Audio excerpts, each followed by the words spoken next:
617-779-7937 is the phone number, but don't call in right now because joining us here on the guest line is my good friend and yours, the oldest man in the world. I'm talking, of course, about Tom King of the Nashua Telegraph. Hi, Mr. King. How are we doing?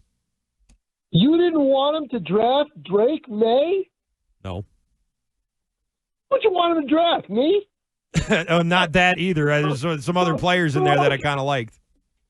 Oh, come on. In another year, Bailey Zappi? No, I didn't want Bailey Zappi. What I wanted them to do was draft Harrison and sign Russell Wilson for a bridge year, and then go from there. Russell Wilson, that would have worked out great. Look how that's worked out for everybody. Pittsburgh, he had a good year with Pittsburgh last year. I'd have been okay with that. He didn't have that great. They would have been better off with Justin Fields quarterbacking him. He got in a rut in Pittsburgh. They barely got in. So that's why he's not. If he had such a great year with Pittsburgh, why isn't he there? He's not there anymore. Yeah, I know. I mean, listen, he had a pretty good year with Denver, and they moved on from him, too. I'm not saying he was the answer, but I thought for a bridge year, for a bridge quarterback year, I would have been okay with that. I didn't love May coming out of college. I just didn't, I thought out of the three, he was clearly the third. I thought maybe he might even be the fourth behind a guy like Nix, and, I wasn't that enamored with him. I thought he was really, really raw and really young. I thought he was, he definitely was young because he hadn't played football for a long time. Right. So, but they liked him. Jaden, they knew that. I mean, there was no one else to draft. May had it over Bo Nix, I think, and then they didn't really have much of a choice. They needed a quarterback. They could not go another year without a young quarterback, and that was the difference, and obviously.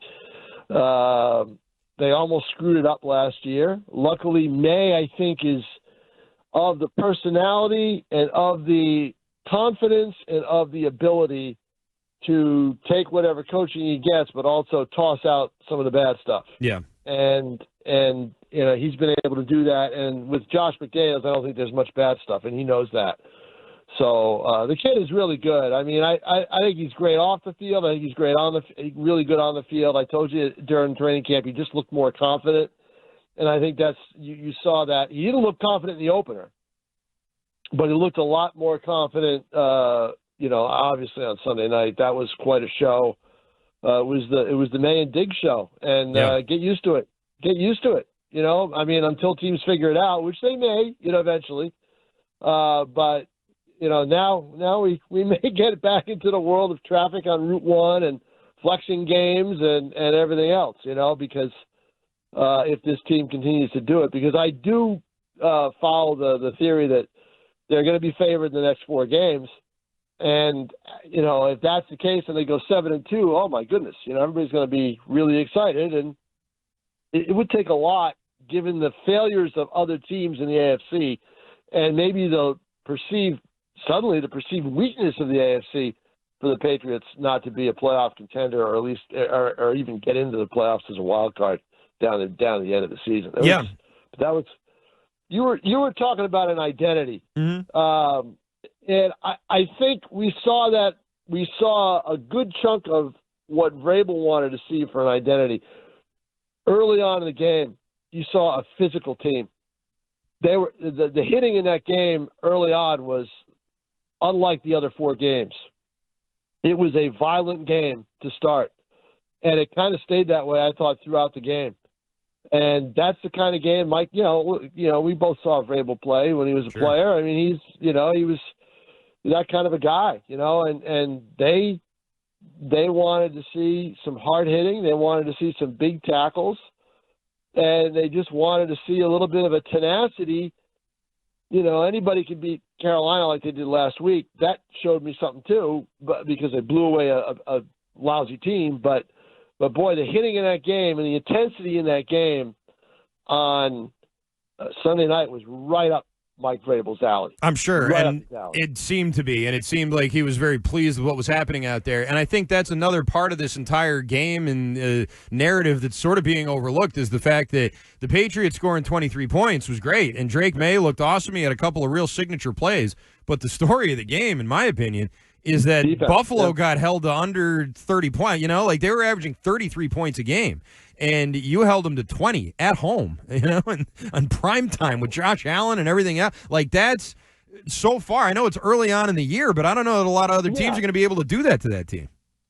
No, I don't think so either, but I think a lot of other teams are going to try because they just saw a little bit of a blueprint, right? Yeah. But the thing is they put pressure on Allen. They got pressure on him. And even when you get pressure on him, that doesn't mean anything because he's able to get away, and he did get away for a lot. Buffalo doesn't have they stopped everything else along with Allen, right? They didn't let Buffalo run rampant on them. And the Patriots over the last couple of years have not been able to stop the run. Now, the Bills did get a couple of running plays, but there were no breakaways, there were no long drives, there were no, with on the ground that would have tired that defense out. And here's the other thing the defense had that they haven't had much of this year. They had Christian Gonzalez. And I think when he starts taking away receivers, then Allen had to panic. Allen had to go down his checks. And he probably hadn't had to do that a lot in the first 4 games.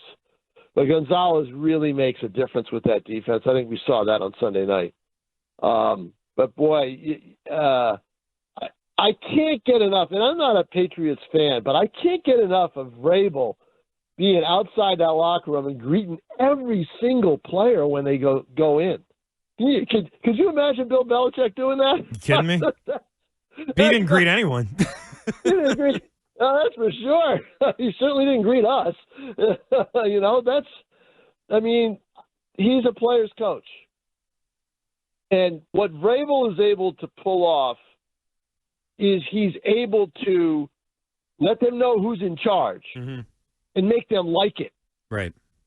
That's what he's able to do. Because when you heard those words about Vrabel from Christian Gonzalez, what was everybody thinking in the first month of the season? That Vrabel was ticked off at Gonzalez and weren't getting along and, blah, blah, blah. Right. Gonzalez didn't want to come back and play the whole Same with Diggs. There was a whole thing with Diggs. He gave some answers about Diggs that people took to mean like maybe he's annoyed with Diggs too. And listen, those two guys are both playing their asses off right now.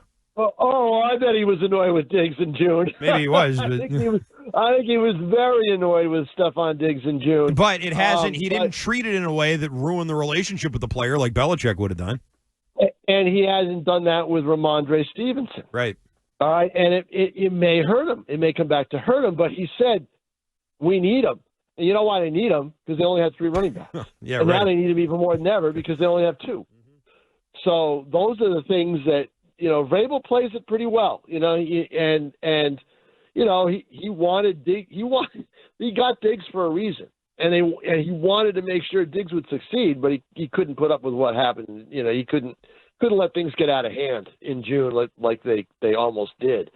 So and Diggs, I still don't know how he came back in less than a year from a torn ACL.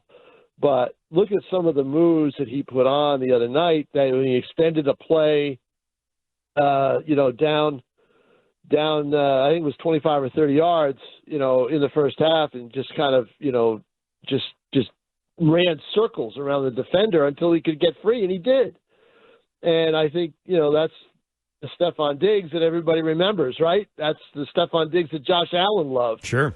And that's the Stephon Diggs that Josh Allen misses right now. I bet he does. On the subject of the running game and the fact that they're down to 2, I know they just signed a kid who I've never heard of to their practice squad, and that they already had a running back in the practice squad as well. I'm not sure what that standing is right now. But 2 running backs going forward, one of them's got the dropsies, the other one goes down with a nice stiff breeze hits him. So how do you go with the run game to lean on here when you're down to 2 guys in a practice squatter? Well, first of all, I think that they're going to go a steady diet. See, I like Trevion Henderson more as a third down back than a guy in space than a guy to carry the ball all the time. So I think that's how they should use him. And I think if Stevenson gets a steady diet of carries, I think that might help him. I'm still waiting to see the Ramondre Stevenson. I think we saw it some flashes of it, but the guy that Bill Belichick loves so much, that would bounce off hits and it would do all sorts of different things. And I think the running backs need rhythm. They need a lot of carries. You change it up a little bit to give him a break, 3 or 4 carries with another guy, but you get this other guy 15 to 18 carries a game and get him going and get him moving. I think that's probably what their game plan is going to be going forward. And I think that's a they're going to need depth. Obviously, they're going to sign somebody this week or elevate someone from the practice squad. I think they had a bunch of guys in for tryout today. I'm trying to think if there's any really name back that we know is just sitting around doing nothing. I don't think there is. Zach Moss and Gus the Bus Edwards are the only two names I recognize on the free agent list right now. I guess Zeke Elliott's still out there somewhere. I think I don't think they're going to go that route again. Probably not. I mean, I don't know what they're going to do, but I know that with a guy like Stevenson in particular, and I know he had the 2 touchdowns, but you're talking about someone who last year was in danger of losing his job on that Gerard Mayo team. He comes back out, and that problem's not fixed. I mean, that's right. A pretty big red flag there, isn't it? Oh, well, it's a red flag with the fact that he's got the problem, but if the problem persists, it's even worse because then what do? Then they're going to have to give Anderson. But the problem is persisting. It is time. Like, this is the problem persisting right now.